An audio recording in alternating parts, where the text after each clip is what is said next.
Nintendo, a company we've all grown up with, the creators of Mario, Zelda, Metroid, and Pokemon, a name synonymous with childhood nostalgia and innovation and magic. But in 2025, something just feels off. Like the company that we once knew for redefining the gaming landscape, Nintendo is starting to look more and more out of touch. From botched hardware cycles to anti-consumer decisions, Nintendo is slowly losing its spark, and it's something we have to talk about. Let's start with the most glaring issue, the Switch 2. While the original Switch was revolutionary in 2017, we're in 2025 now. It's severely underpowered, barely able to run modern titles without dropping frame rates or lowering resolutions, and repackaging basic, I guess, benchmarks for us to be able to play modern games and passing it off as some kind of revolutionary thing. Nintendo's policies in 2025 are, let's just say, not exactly consumer friendly. You want to play an old GameCube or DS game, you better hope you bought them before GameStop hikes up the prices of the old hardware, or Nintendo just ceases to sell them outright until they sell them for a premium later, of course. Killing preservation efforts left and right, cracking down on anybody that likes to try to keep the games alive by doing a cease and desist. Like Nintendo's lawyers, let's be honest with you, I don't know whose lawyers are better at this point, like either Nintendo's lawyers or like I guess a lot of like these high profile cases lawyers. Nintendo just moves like the mafia, and it's actually insane. And what about Nintendo's biggest strength? Its legendary first party games.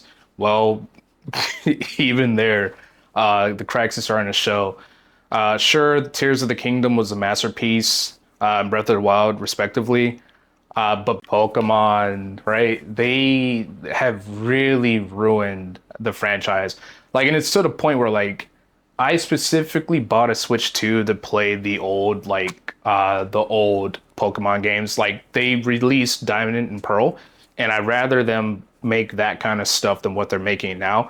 I never really was like a huge fan of the 3D art style. I think it looks weird, especially with how low effort it is. I think if they just went back to like the 2D art style and just really expanded upon it like they did with Black and White, we would have a much better outlook on Pokemon than what we have now. It's just a far cry from what it used to be, in my opinion. And it's crazy because like the Game Freak company, they're actually coming out with another game that looks amazing. So I guess it's kind of like a slap to the face of Nintendo. Like, it's not necessarily Game Freak, it's Nintendo that's holding Game Freak back, which is a shame because like if Nintendo actually gave them decent hardware, or like maybe Pokemon had time to become like a much better product than what it is now. It's the world's #1 IP as far as like last I checked. So it's really sad to see it in the state that it's in, but we have Nintendo to thank for that. And I'm sure there are a lot of people at Game Freak, respectively, that also call the shots on the just shoddy design of some of these Pokemon. Like, I look, hold on, let me grab something. Like, a few of my friends, we've been collecting Pokemon cards, right? As grown-ass men. So I actually had to push a kid over to collect some of these cards. Not my proudest moment, but like, look at this. I know it's hard to see, right? But like some of these Pokemon designs are just purely garbage. Like I have to like really ask, like, what went into the process of designing these things? And they just had like the dumbest names. There's like literally a garbage Pokemon. I never thought that they would do some dumb dumb shit like that, but they did it. And so I don't know. I feel like the quality has just gone downhill substantially. Look, I know I've been bashing Nintendo this whole video, and for obvious reasons, in my opinion, but a lot of people still stick around, myself included. I did just recently buy this Switch Lite. Now, I know like the Switch Lite isn't like the most desirable thing, but I like the size and how it fits in my hands. Pause. Right. And so, you know, I just think it reminds me of a better time of Nintendo. I like the color. It reminds me of my old GameCube that I had when I lived in Japan. We had like, I got a GameCube as a kid and I loved it. I could play Game Boy games. Nintendo just really captures people's childhood. It's really hard to explain. Like, there's like a study where people smell like chalk, and it's just a rush of nostalgia.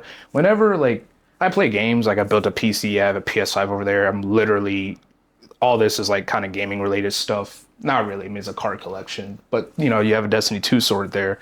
Um, Suffice to say, I like playing games. um, but whenever I like even just look at this, like, and I try to keep it clean, even though I don't really touch it, it's just it's just something about Nintendo that really captures everybody's creativity. Like I've never seen like my grandmother never really played any of the games that we brought home until we got a Wii. And we all played the bowling game. I remember like everybody, like my uncles, my aunts, I've never even seen before. Like I haven't seen in a while. They came through to play and make their own Mii characters. We love the baseball game. Nintendo, they just do a really good job of bringing people together. Like when it comes to Mario Party, Mario Kart, Mario Party ruins lives. All right. That right there, I'm gonna be honest with you, like it should be banned in any house. Mario Party and Monopoly. Do not ever play those games around those that you love because you will just become a complete and utter fucking tyrant. But they're just really good at making experiences that people remember. Like I played Destiny 2. Used to make content about Destiny 2. I'm not gonna go down that rabbit hole again. Destiny 2 is my modern experience with gaming. Obviously, there are other games out there like Elden Ring that I'm playing now, but Nintendo games, in particular the Pokemon games, have a special place in my heart. So that's why people stick around, and they know that. They're very gimmicky, and they lean into their gimmicks. The new Switch 2 has a mouse feature that I'm sure nobody will use, and that's going to be the first thing to break when people, kids in particular, try to play it. I guess basically what I'm getting at here is that Nintendo is very good at replicating things of the past, but now what they're doing is they're putting a hefty price tag on it. I challenge you to go buy like a Nintendo DS game.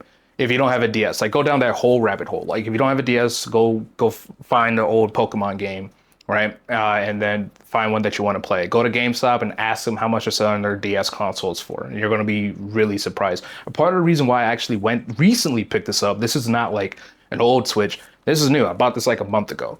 The reason why I picked this up is because the proposition of me wanting to play my old games like Mario Kart, Pokemon, etc.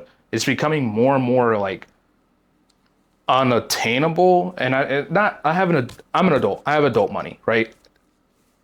Like I get a couple beers, I will go stupid with the spending. My debit card, my bank might think it's fraud. Actually, I've had some nights where, but you know, I definitely had to. I literally went, damn, like when I saw how much a DS was going for, it looked like it appreciated in value. Go look at Amazon, like try to find like any Diamond and Pearl game or any like Soul Silver game. You will be shocked with how much they're going for nowadays. And they're not even in like the greatest condition. And if you find one in mint condition, you're going to be really paying for it.